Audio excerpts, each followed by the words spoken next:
Luto tayo ng morning, good morning.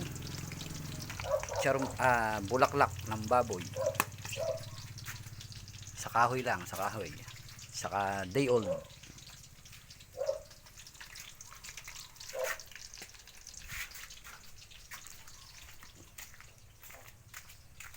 Kaya yari ko lang maglinis ng bakuran eh. Malinis.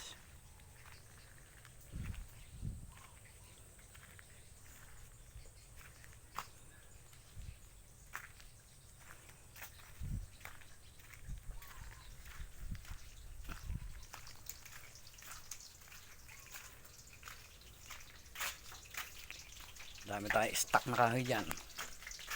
Hindi kailangan ng gasol.